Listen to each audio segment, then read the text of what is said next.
feeling guilty about wanting to leave the witnesses and that if you do, you're just going to break your family's heart? Let's think this through, okay?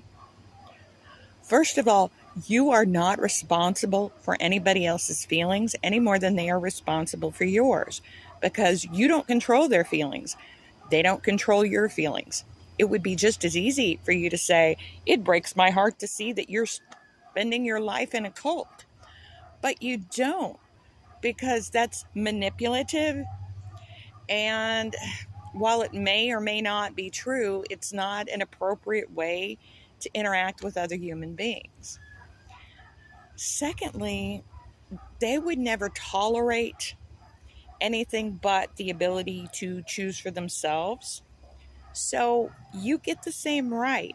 If you expect to make your own choices about your own life, then it only stands to reason that you also expect other people in your circle to be able to make their choices about their life.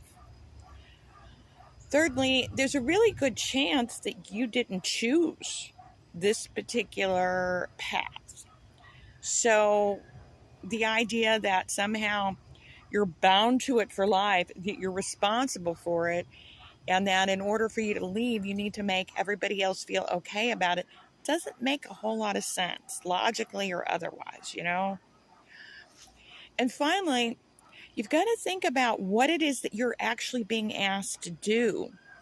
If somebody tells you, or if you just have the feeling that you are staying in to keep them emotionally satisfied, stable, happy, or whatever. Because it's not like you woke up one day and thought to yourself, gee, I'm tired of being a witness. It's too much work. I think I'm just going to start planting seeds of doubt and then watering them and feeding those doubts today. I'm going to change what I believe today. Changing your beliefs is not as easy as changing an outfit. Usually it's a long process. Something will come up where you'll have questions, or it'll bother you, or it won't just sit right. And over time, that kind of percolates in the back of your mind until eventually you come to conclusions. So to say you did this isn't really accurate.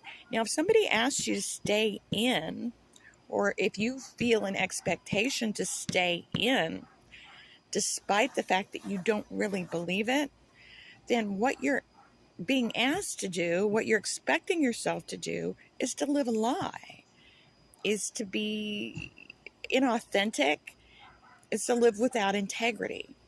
If your family thinks that Jehovah would be happier if you live without integrity, there's something wrong with how your family's looking at the world.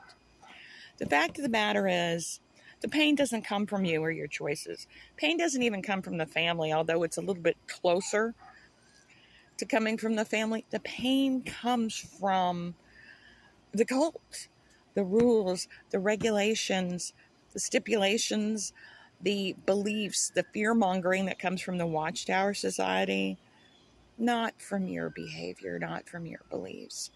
It's not reasonable. It's not fair. And emotional blackmail is certainly not loving.